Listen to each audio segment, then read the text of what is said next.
Hai para siswa kelas 10. Selamat datang di SMA Santo Antonius dan selamat berjumpa dengan Ibu. Nama Ibu Dewi. Ibu akan bersama-sama dengan kalian berdiskusi dan belajar dalam mata pelajaran bimbingan dan konseling. Kita akan banyak belajar, berdiskusi dan bermain bersama di mata pelajaran bimbingan dan konseling. Nah, kali ini Ibu akan berdiskusi dengan kalian dalam Spirit of Dehonian atau spot SMA Santo Antonius kali ini mengenai belajar yang efektif dan efisien selama pandemi COVID-19.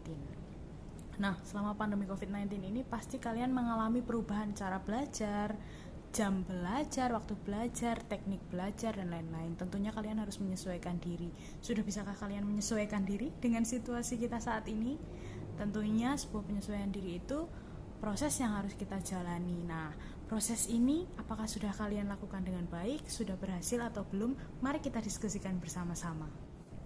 Nah, perubahan cara dan pola belajar apa sih yang sudah kalian alami selama pembelajaran jarak jauh ini secara virtual? Kalian sudah mengalami proses belajar secara langsung bersama Bapak Ibu guru di dalam kelas. Nah, sekarang kalian juga mengalami proses belajar secara virtual dengan Bapak Ibu guru dengan metode pembelajaran jarak jauh secara virtual. Ada yang menggunakan mungkin Zoom, ada yang menggunakan WhatsApp group, ada yang menggunakan aplikasi agenda sekolah atau apapun yang digunakan, cara-cara yang digunakan oleh Bapak Ibu guru kalian atau sekolah kalian untuk pembelajaran jarak jauh ini. Nah, sudah bisakah kalian menyesuaikan diri atau belum? Atau masih banyak dari kalian yang masih dalam proses untuk menyesuaikan diri? Karena kebetulan di kelas 9 yang lalu kalian sudah menyelesaikan proses belajar ya. Tinggal kalian ujiannya aja yang online kan. Nah, sekarang kita akan sama-sama berdiskusi. Mulai di kelas 10 SMA Santo Antonius ini kalian akan belajar menggunakan metode pembelajaran jarak jauh yang nanti sebagian dari pembelajaran kalian akan menggunakan aplikasi Google Classroom. Nanti proses, teknik, dan lain-lain akan dijelaskan oleh masing-masing wali kelas kalian. Nah, sekarang kita akan mendiskusikan mengenai gimana sih cara kita menyesuaikan diri. Menurut kalian penting gak sih memiliki sikap dan kebiasaan belajar yang efektif dan efisien? Nah, terutama dalam situasi belajar yang kurang nyaman ya buat kita karena selama ini sudah terbiasa dengan cara belajar di dalam kelas. Nah, saat ini kita harus belajar secara virtual, tidak bertemu secara langsung namun dalam jaringan atau daring. Nah, belajar yang efektif dan efisien itu apa sih? Menurut kalian apa? Kalau menurut Joseph ini, menurut pendekatan metacognition ini, belajar yang efektif dan efisien adalah belajar yang menyenangkan bagi kita. Belajar yang menyenangkan, nyaman, tapi tidak memakan banyak waktu dan menghasilkan sesuatu yang maksimal. Sehingga proses belajar itu dapat kita gunakan atau hasil dari belajar itu dapat kita gunakan semaksimal mungkin. Mengapa? Tadi Ibu sudah sebutkan belajar yang efektif dan efisien itu harus terjadwal dan menyenangkan. Kenapa sih alasannya harus terjadwal dan menyenangkan? Yang pertama, dalam bekerja otak kita, kalau kita belajar kan otak kita bekerja. Nah, dalam bekerja otak kita itu dipengaruhi oleh kondisi fisik kita.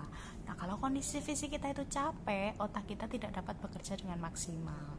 Tentunya kalau otak kita tidak bisa bekerja dengan maksimal, informasi pembelajaran yang kita terima tidak dapat disimpan dengan baik oleh ingatan kita. Jadi, informasi yang kita dapat atau kita terima tidak dapat kita gunakan ketika kita membutuhkannya. Tidak dapat kita gunakan secara maksimal ketika kita membutuhkannya. Sama, ketika kita belajar, kita mendengarkan penjelasan dari Bapak Ibu guru atau kita membaca informasi dari internet, dari buku atau manapun. Ketika kondisi otak kita itu tidak dalam kondisi yang siap untuk kita belajar, nah di situ kita tidak akan mendapatkan hasil yang maksimal dan apa yang kita pelajari kemungkinan tidak akan dapat kita gunakan atau kita manfaatkan untuk kehidupan kita atau untuk mengerjakan soal-soal yang materinya sudah kita pelajari. Apa aja sih yang harus diperhatikan dalam belajar yang efektif dan efisien? Tentunya yang paling harus kalian perhatikan adalah diri kalian sendiri. Ada gak sih kemauan kalian untuk belajar? Yang pertama.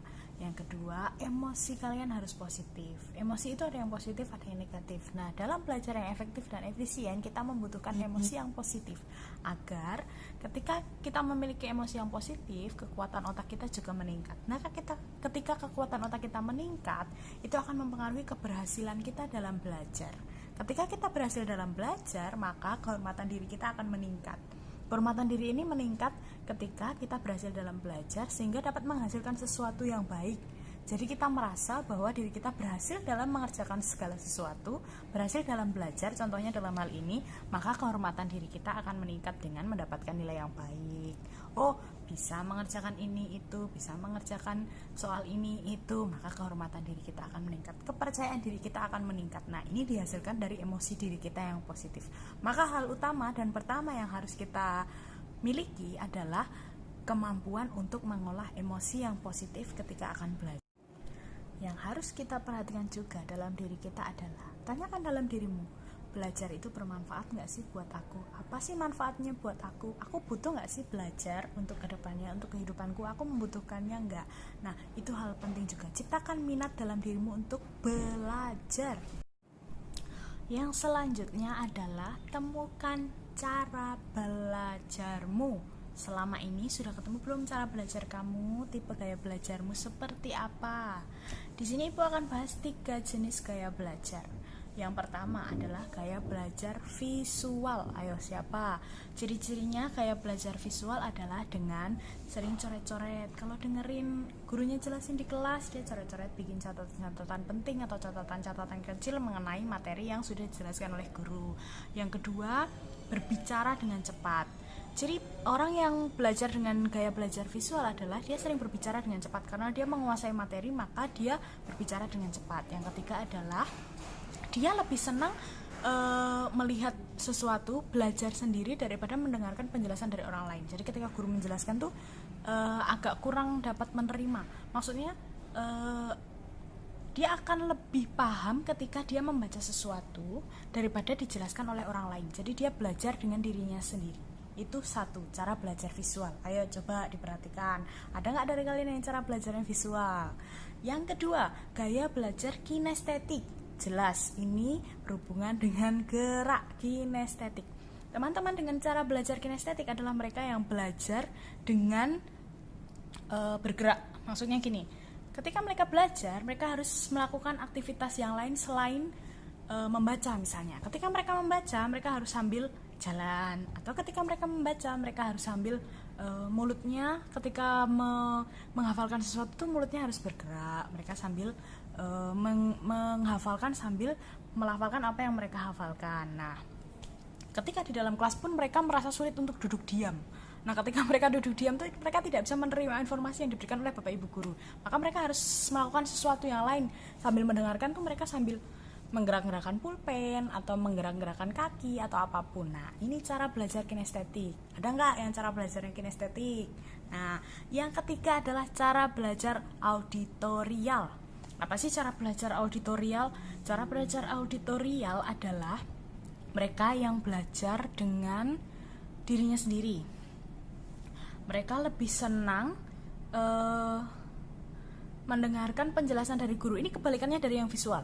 Mereka lebih senang mendengarkan penjelasan dari guru dibanding mereka harus belajar baca buku, nulis. Nah, anak-anak dengan cara belajar auditorial ini lebih senang ketika ada orang lain yang menjelaskan tentang materi yang akan dia pelajari kepada dia daripada dia harus mempelajari sendiri. Nah, inilah cara belajar auditorial. Ayo, kalian cara belajar atau gaya belajarnya yang mana? Visual, kinestetik, atau auditorial?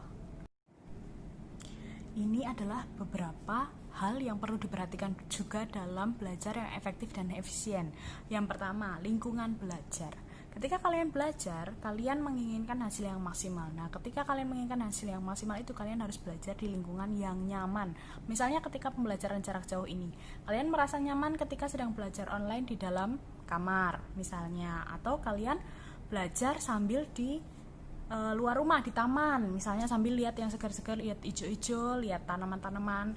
Silakan mencari tempat yang nyaman untuk kalian belajar, sehingga ketika kalian belajar di tempat yang nyaman, emosi positif kalian dan motivasi kalian akan lebih meningkat ketika kalian belajar di tempat yang menurut kalian nyaman. Atau ketika belajar lagi baca atau apa sambil mendengarkan musik. Ada dari kalian kah yang kalau belajar harus sambil mendengarkan musik?